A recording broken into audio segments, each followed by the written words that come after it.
내가 지키는 것이 나를 지켜준다는 말이 있습니다. 꾸준히 운동 시간을 지키면 운동이 내 건강을 지켜줍니다. 예. 평소에 공부하는 시간을 지키면 그것이 좋은 성적으로 나를 지켜줍니다. 사람들과의 좋은 관계를 지키면 그 관계가 나를 지켜줍니다. 믿음을 지키면 믿음이 나를 지켜줍니다. 주일 예배를 꾸준히 지키면 그 예배가 나와 하나님과의 관계를 지켜줍니다. 예. 일정한 기도 시간을 지키면 그 시간이 나를 영적 위기에서 지켜줍니다. 하나님이 베풀어 주신 은혜를 지키면 그 은혜가 나를 지켜줍니다. 자, 그런데 당장에는 하찮게 보이고 별로 중요하지 않게 보이기 때문에 우리는 지켜야 할 것들을 잘 지키기가 어렵습니다. 귀찮고 힘들고 당장 효과도 나타나지 않는 것 같아서 운동 시간을 잘 지키지 않습니다. 당장은 게임하고 노는 것이 즐겁기 때문에 공부하는 시간이 잘 지켜지지 않습니다. 또 여러분, 좋은 관계를 유지하는 데 힘이 많이 들지 않습니까? 그렇죠? 그래서 우리는 대부분 어떻게 결정을 하냐면 그냥 관계를 파괴하는 쪽으로 쉽게 나가곤 합니다. 에이, 뭐 그냥 그럼 그만두지 뭐, 이런 경우가 많습니다. 예배는 언제든지 드릴 수 있다는 생각 때문에 다른 중요한 일들 이후로 미루어지곤 합니다. 기도는 해도 안 해도 별 차이가 없다는 생각에 빼먹기가 일쑤입니다. 하나님이 베풀어 주신 은혜가 너무 당연한 것 같아서 대수롭지 않게 여기고 감사하지도 않습니다. 그러나 지금 지켜야 할 것들을 지키지 않으면 결국에는 나를 지켜줄 것들이 아무것도 남지 않습니다. 나중에 후회와 절망만 남습니다. 자, 오늘 본문에 나오는 이 에서가 바로 그 대표적인 인물입니다. 성경은 이렇게 말씀하고 있습니다. 히브리서 12장 17절에 너희가 아는 바와 같이 그가 그 후에 축복을 이어받으려고 눈물을 흘리며 구하되 버림바가 되어 회개할 기회를 얻지 못하였느니라 라고 말씀하고 있습니다. 에서가 팥죽 한 그릇에 장자권을 판 이야기는 성경에서 너무나 유명한 이야기입니다.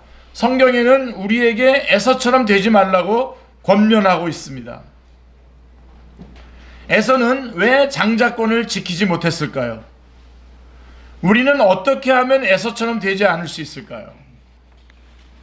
사람들에게 이 너무나 유명한 이야기지 않습니까? 이 에서의 팥죽. 에서가 팥죽 한 그릇에 장자권을 판 이야기는 너무나 유명한 이야기인데 사람들에게 잘 알려지지 않은 이야기들과 맞물려 있습니다. 이렇게 쭉 연결되어 있습니다. 그래서 오늘 25장 앞부분에 저희가 안 읽었습니다만은 1장부터 11장에 나오는 내용은 아브라함이 후처를 얻습니다. 아브라함이 후처를 얻어서 후처에게서 낳은 아들들의 기록과 아브라함의 죽음 이야기가 1절부터 11절에 나오고 그 다음에 12절부터 18절에 보면 이스마엘의 아들들의 기록과 이스마엘의 죽음 이야기가 나옵니다.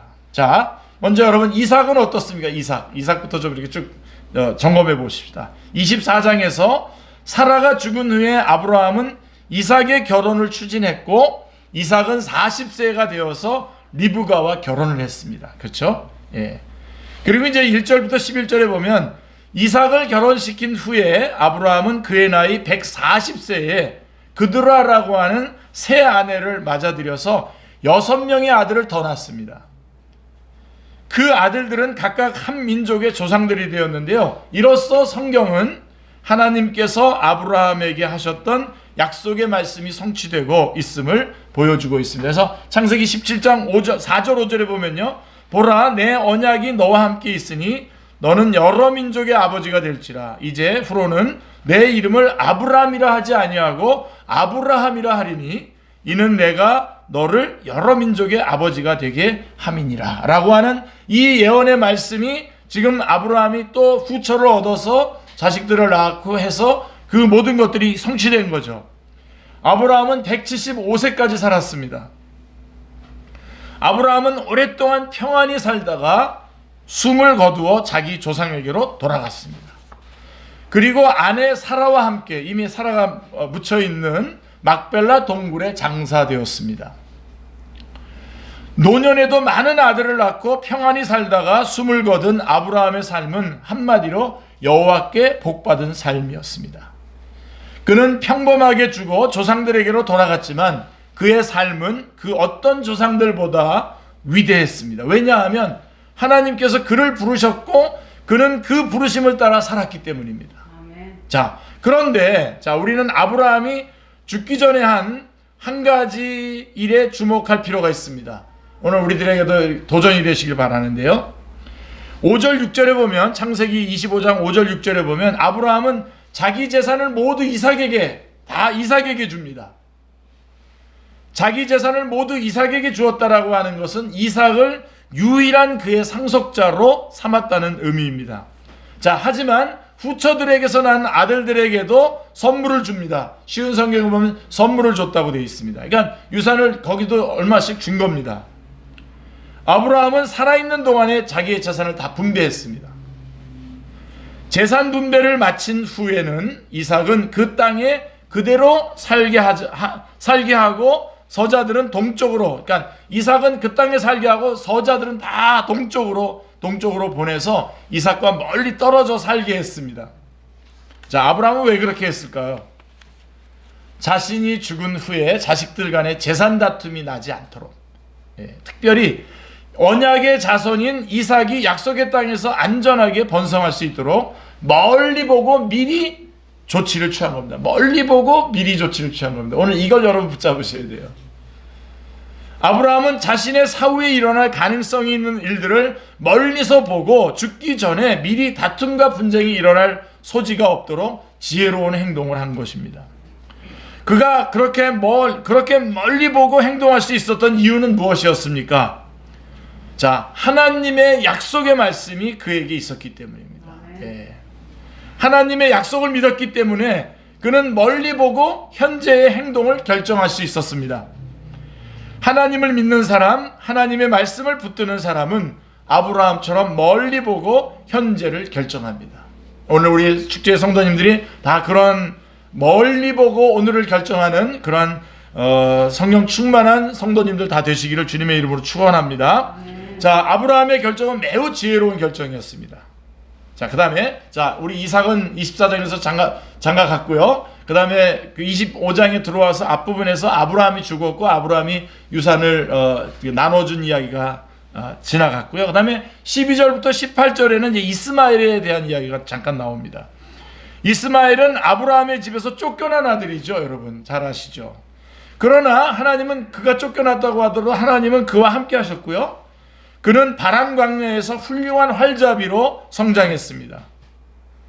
그의 어머니 하갈은 애굽 여자를 데리고 와서 그의 아내를 삼아주었고, 이스마엘은 그녀를 통해서 애굽 여자를 통해서 12명의 아들을 낳습니다. 여기 또 자, 이로써 하나님은 아브라함에게 하신 약속들을 다 이루어 주시는데요. 창세기 17장 20절에 보면 이스마엘에 대하여는 내가 내 말을 들었나니 내가 그에게 복을 주어 그를 매우 크게 생육하고 번성하게 할지라. 그가 12두령을 낳으리니 내가 그를 큰 나라가 되게 하리라 라고 창세기 17장에서 예언했던 말씀이 지금 성취가 되는 것입니다. 이스마엘은 137년을 누리며 살다가 죽었습니다. 자, 그 다음에 이제 아브라함이 죽은 후에 이제 오늘 말씀으로 이제 돌아옵니다. 오늘 우리가 본문을 읽었었던 말씀. 아브라함이 죽은 뒤에 하나님께서는 그의 아들 이삭에게 복을 주셨습니다. 11절이죠. 아브라함의 하나님이 이제 이삭의 하나님이 되었습니다. 이삭은 아브라함에게 주셨던 하나님의 복의 계승자가 되었습니다. 자, 이삭은 40살에 결혼을 했습니다. 리브가와 결혼했는데 좀 늦은 결혼이긴 했지만 매우 아름답고 사랑스러운 아내 리브가를 얻고 나서 어머니를 여윈 이삭은 큰 위로를 얻었습니다. 그런데 이 가정에 문제가 생겼습니다. 아내 리브가가 아이를 낳지 못합니다. 1년, 2년, 10년이 지났는데도 기다려도 아이가 생기지 않습니다. 근데 이삭은 아내를 위해서 여호와께 간절히 기도했습니다. 무려 20년 동안 기도했습니다.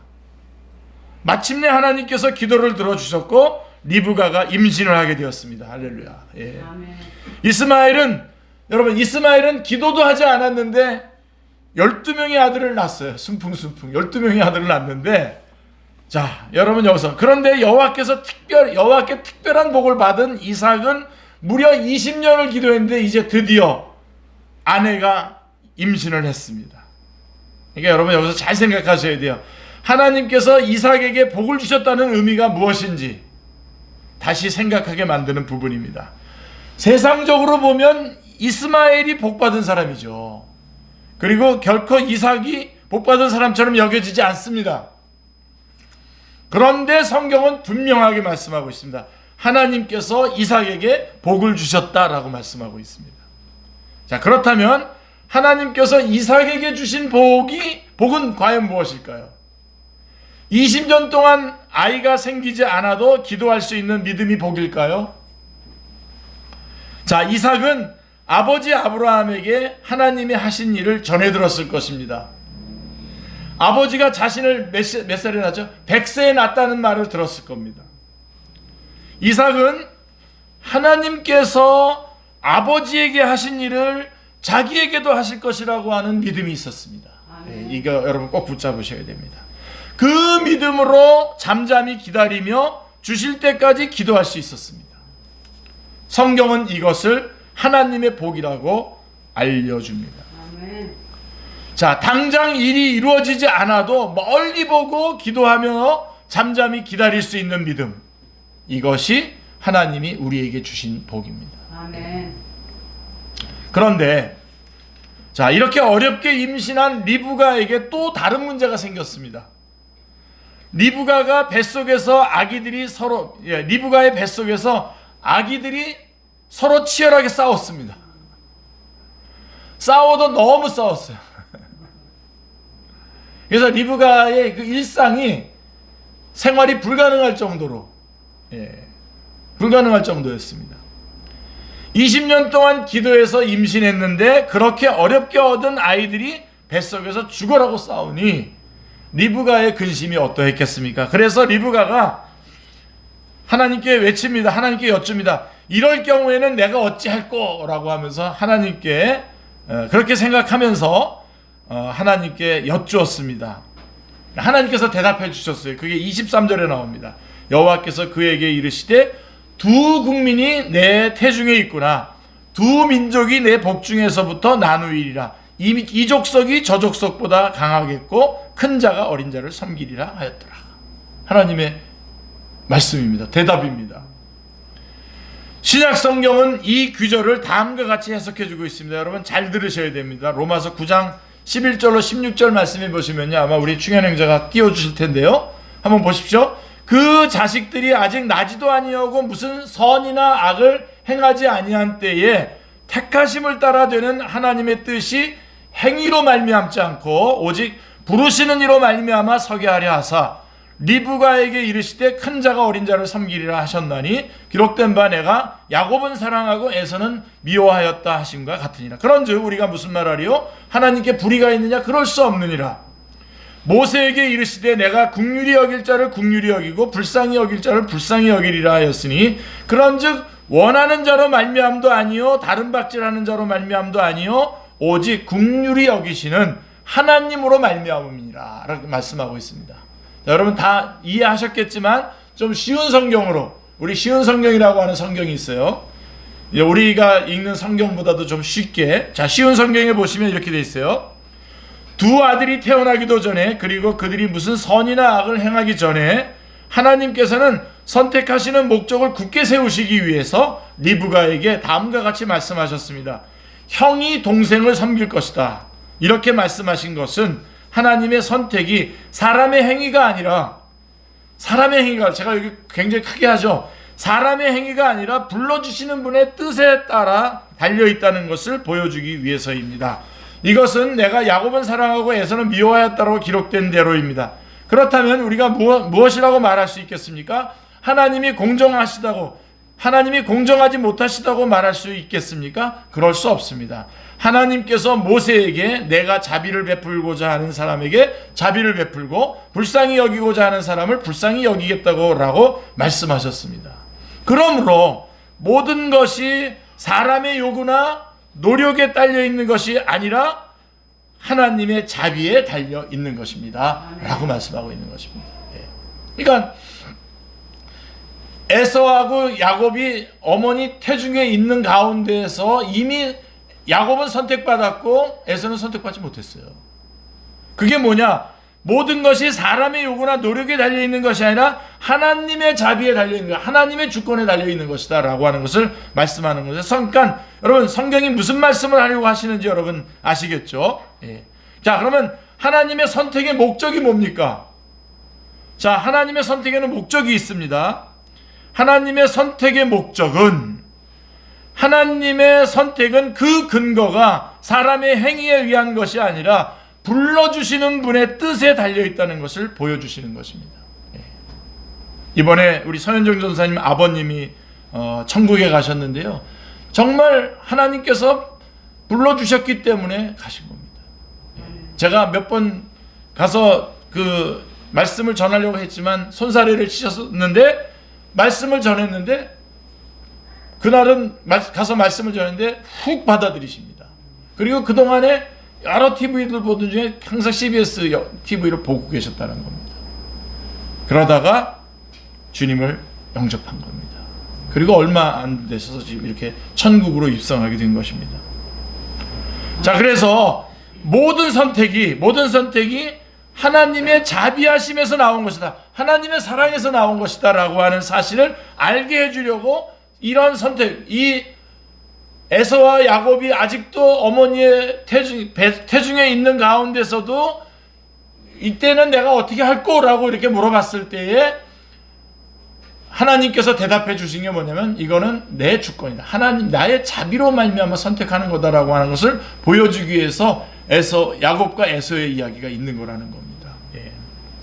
그래서 24절 이하에는 이런 하나님의 그 무시간적인 그 영적인 그 배후에서 선택한 그 선택이 시간 속에서 어떻게 실현됐는지를 24절 이하에 쭉 말씀해 주고 있는 것입니다. 자, 리브가가 쌍둥이를 낳았는데 먼저 낳은 아이는 몸이 붉고 그 피부가 마치 털옷 같아서 부모는 그 이름을 에서라고 지었습니다. 또 나중에 나온 아이는 에서의 발꿈치를 붙잡고 있었으므로 부모는 그의 이름을 발꿈치를 붙잡았다라고 하는 뜻으로 야곱이라고 지었습니다. 에서와 야곱은 여느 가정의 아이들처럼 자랐습니다. 에서는 들판에 나가는 것을 좋아하더니 뛰어난 사냥꾼이 되었습니다. 사냥을 나가는 족족 들짐승을 잡아서 맛있는 요리를 해주니 미식가인 아버지 이삭은 에서를 좋아했습니다. 사랑했습니다. 반면에 야곱은 조용한 사람이었으므로 장막에 머물러 있는 것을 좋아했습니다. 리브가는 이런 야곱을 사랑했습니다. 어느 날 야곱이 죽을 끓이고 있는데 에서가 들판에서 사냥을 하고 돌아왔습니다. 웬일인지 그날에는 사냥의 소득이 없는 것 같았습니다. 뛰어난 사냥꾼이 사냥에 실패하고 배를 골고 있었습니다. 에서는 야곱이 끓이고 있는 죽을 좀 달라고 했습니다. 그러자 야곱이 단호하게 말했습니다. 장자의 명분을 오늘 내게 팔라. 31절에 상황 판단이 빠른 야곱이 형을 상대로 비열한 거래를 제시한 것입니다. 비열한 거래입니다, 이거. 형의 배고픔을 기회로 삼아서 장자권을 얻어내는 폭리를 취하고자 했습니다. 자, 여러분이 만약에 에서라면 어떻게 했겠습니까? 너 지금 그걸 말이라고 하냐? 욕도 한마디 했겠죠, 그죠? 장자권이 어떤 것인데 너한테 파냐? 그리고 그 장자권이 판다고 해서 팔아지는 거냐? 이 장자권은 내가 너보다 먼저 태어나서 하나님의 은혜로 받은 것이 아니냐? 그것을 되돌릴 수는 없는 거야. 죽 한 그릇 안 먹는다고 내가 죽기에 하겠냐? 그만둬. 그랬을 텐데요, 그죠? 근데요, 여러분, 우리 성경 말씀에 보면요, 에서는 놀랍게도 우리의 귀를 의심케 하는 대답을 합니다. 내가 죽게 되었으니 이 장자의 명분이 내게 무엇이 유익하리요? 라고 이렇게 말씀하고 있습니다. 끔찍합니다, 지금 이 말씀이. 쉬운 성경이 이렇게 됐어요. 내가 배고파 죽겠는데 그까진 맏아들의 권리가 무슨 소용이냐? 라고 이렇게 말하고 있습니다. 에서는 야곱에게 맏아들의 권리를 팔겠다고 약속하고 떡과 팥죽을 얻어먹었습니다. 에서는 떡과 팥죽을 먹고 마신 다음 자리에서 일어나서 갔습니다. 저 같으면 다 먹고 나서 취소하면 될 텐데 취소도 안 하고 그냥 갔어요. 예? 성경은 이런 에서의 행동을 이렇게 평가하고 있습니다. 34절에 에서가 장자의 명분을 가볍게 여김이었더라 라고 이렇게 되어 있습니다. 쉬운 성경에 이렇게 되어 있어요. 에서는 맏아들의 권리를 대수롭지 않게 여겼습니다 라고 이렇게 말씀하고 있습니다. 가볍게 여겼다, 대수롭지 않게 여겼다라고 하는 히브리어 바자라고 하는 단어는요, 없인 여겼다는 뜻입니다. 좀 더 얘기하면, 좀 심각하게 얘기하면 멸시했다라고 하는 뜻입니다. 에서는 자기에게 부여된 그 맏아들의 권리를 대수롭지 않게 여겼습니다. 그리고 좀 심하게 말하면 멸시했습니다. despise 했습니다. 맏아들의 권리는 좋은 것 아닌가요, 여러분? 예. 당시에 장자는 아버지의 유산을 다른 형제들보다 2배를 받을 권리를 가졌습니다. 그런데도 에서는 이 권리를 멸시했습니다. 참 이해가 안 되는 부분입니다. 참 에서가 이해가 안 됩니다. 예, 뭐 우리 흥부가 기가 막혀 그러는데 에서가 기가 막힙니다 지금. 상식적으로는 이해가 잘 안 되지만 에서가 왜 그랬는지, 왜 그런 자세를 취했을까를 알게 해주는 힌트가 거기 나와 있는데 우리는 그의 말에서 그 힌트를 찾을 수가 있습니다. 32절에 이렇게 돼 있어요. 내가 죽게 되었으니 이 장자의 명분이 내게 무엇이 유익하리요? 라고 이렇게 말씀하고 있습니다. 자, 이제 이 시간부터 여러분들에게 적용을 좀 하시면서 들으셔야 됩니다. 왜 에서가 그런 자세를 취했을까요? 첫째로, 에서는 현재의 효용 가치가 없는 것은 무가치한 것으로 여겼습니다. 현재 효용 가치가 없으면 이건 무가치한 거다라고 생각을 한 겁니다. 에서에게 현재 필요한 것은 배고픔을 채워줄 음식입니다. 빵 한 조각, 팥죽 한 그릇입니다. 배고픈 에서에게 현재 맏아들의 권리는 아무 소용이 없는 것입니다. 그것이 배고픔을 채워주지도 목마름을 해결해 주지도 않기 때문입니다. 장자라고 하는 그 권리가. 에서에게 가치 있는 것은 현재 필요를 채워주는 것이 가치가 있는 것이죠. 현재 쓸 수 있는 것이 가치가 있는 겁니다. 에서는 매우 현실주의적인 사람입니다. 에서는 현실의 욕망에 충실한 사람입니다. 현실의 욕망을 채워줄 수 있는 것이 좋은 것이고 현실의 욕망 충족에 필요치 않은 것은 무시해도 좋은 것입니다.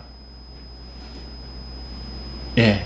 그래서 에서는 그런 태도를 취한 거고요. 자, 왜 에서는 장자의 명분이 내게 무엇이 유익하리요라고 하는 그런 자세를 취했을까요? 두 번째가 뭐냐면 에서는 이삭의 맏아들의 권리가 하나님과의 관계에서 어떤 의미가 있는지를 전혀 생각하지 않았습니다. 자신에 대한 정체성이 가지고 있는 영적인 의미를 생각하지 않았다라고 하는 것입니다. 이삭의 맏아들의 권리를 받았다라고 하는, 이삭의 맏아들의 권리를 받았다라고 하는 것은 하나님께서 아브라함과 이삭에게 주신 언약의 계승자가 된다라고 하는 뜻입니다. 그래서 이것은 재산을 2배로 받는 것보다도 훨씬 더 중요한 의미가 있는 것입니다. 하나님의 복이 아브라함과 이삭을 통해서 자신에게 이어져서 자손들에게 전달된다라고 하는 사실을 전혀 알고 있지 못했습니다. 즉 자신이 이삭의 장자로서 어떤 위치에 있는지를 깨닫지 못했습니다. 구속사적인 자기 위치를 깨닫지 못했습니다. 그는 하나님을 알지 못했고 하나님의 언약을 알지 못했습니다. 하나님의 약속의 말씀에 관심이 없었습니다. 그래서 그는 그의 할아버지 아브라함처럼 멀리 보고 결정할 수가 없었습니다. 눈앞에 보이는 팥죽 한 그릇에 근거해서 중요한 결정을 해버렸어요. 이렇게 보면 에서는 참 어리석은 결정을 한 사람으로 보입니다. 그런데요, 여러분, 에서 못지않게 이렇게 어리석은 결정을 하는 사람들이 많기 때문에 성경이 성경은 경계의 말씀을 우리에게 주십니다. 히브리서 12장 14절로 16절에 보면 이렇게 되어 있어요. 혹 한 그릇 음식을 위하여, 밑에까지 쭉 내려주세요. 14절 16절까지. 16절. 음행하는 자와 혹 한 그릇 음식을 위하여 장자의 명분을 판 에서와 같이 망령된 자가 없도록 살피라, 이렇게 말씀하고 있습니다. 쉬운 성경에서 다시 한번 말씀드린다면, 에서처럼 하나님을 생각하지 않는 사람이 없도록 하십시오. 에서는 맏아들로서 아버지의 모든 것을 다 받을 수 있었지만 한 그릇에 먹을 것을 위하여 맏아들의 특권을 팔고 말았습니다. 이렇게 되어 있습니다.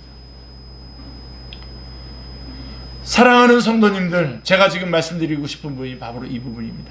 하나님께서는 우리에게 많은 것을 은혜로 주셨습니다. 우리에게 신분도 주셨고 생명도 주셨고 우리에게 그리스도인이라고 하는 신분도 주셨고 또 우리들에게 직분도 주셨습니다. 우리들에게 많은 위치를 주셨습니다.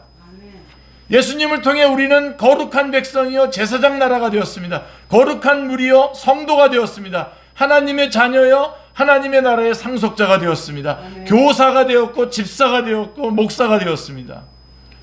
우리가 지켜야 할 은혜들입니다. 이거 다. 그런데 이런 것들이 이 치열한 경쟁 사회에 사는데 당장에는 효용가치가 없는 것처럼 보여요. 효용가치가 있는지는 알기가 어렵습니다. 뭐 입시에 가산점이 되는 것도 아니고요. 우리가 집사 그런다고 해서 입시에 가산점을 줍니까? 아무것도 안 주잖아요. 그리고 취준생에게 스펙이 되는 것도 아니고요. 그리고 청춘 남녀들에게 어떤 뭐 메리트를 주는 것 같지도 않습니다. 그래서 우리는 눈앞의 유익을 따라 결정하며 살아가기가 쉽습니다. 그런데 아브라함은 하나님의 약속을 믿고 사후의 일까지 멀리 보고 결정했습니다. 아브라함, 그게 복이에요. 또 이삭은 어떻게 했습니까? 하나님을 믿고 20년 동안이나 기도하면서 기다렸습니다. 그게 복입니다. 자, 우리는 어떻게 해야 할까요? 우리가 하나님을 믿는다면 우리도 믿음의 조상들처럼 멀리 보고 현재를 결정하며 살아가야 할 것입니다. 아멘. 그런 사람이 여호와께 복받는 사람입니다. 멀리 보고 하나님의 약속을 붙잡고 멀리 보고 현재의 결정을 하는 겁니다. 여러분, 지미 카터 미국 대통령 아시죠? 1924년생이십니다. 제가 어저께도 검색을 해보니까 아직도 살아계십니다. 최근에 난 언론 보도를 보면 암이 뇌로 전이되어서 투병 중이라는 소식과 그가 한 말이 그대로 거기에 실려 있습니다. 이렇게 돼 있어요. 모든 것이 하나님의 손에 달려 있습니다. 멋진 인생, 흥분되고 모험에 가득 찬 인생을 감사합니다. 이렇게 투병 중에 써놨어요. 한 말을 기록해놨어요. 미국의 제39대 대통령을 지낸 지미 카터는 신실한 그리스도인이었습니다. 여러분 유명한 얘기 아시죠? 대통령 재직 시에도 꼭 주의를 지켰을 뿐만 아니라 유초등부 자기 반을 맡았다는 거 여러분 기억나시죠? 유명한 분입니다. 자, 그런데 이제 대통령 재임 기간에는 인기가 없었어요. 그리고 재선에도 실패했어요. 그렇지만 재선 실패 후에 그는 고향 조지아주로 돌아가서 이전에 다니던 마라나타 침례교회를 다니면서 주일학교 교사로 봉사했습니다. 그리고 소그룹 모임 성경 공부도 꾸준히 인도했고요. 평화의 사절로 활동했고 헤비타트 운동을 통해서 거처가 없는 수많은 사람들에게 보금자리를 마련해 주었습니다. 그런 공로로 노벨 평화상을 받습니다. 하나님이 주신 은혜를 지켰을 때에 그것들이 그를 지켜주었습니다. 아멘. 자, 우리가 지켜야 할 것을 지키면 그것이 우리를 지켜줄 것입니다. 할렐루야. 기도하겠습니다. 성령님 함께하여 주셔서 하나님께서 주신 소중한 생명과 사명과 직분들을 잘 지켜나가게 하여 주시옵소서. 예수님의 이름으로 기도드리옵나이다. 아멘. 우리 다 같이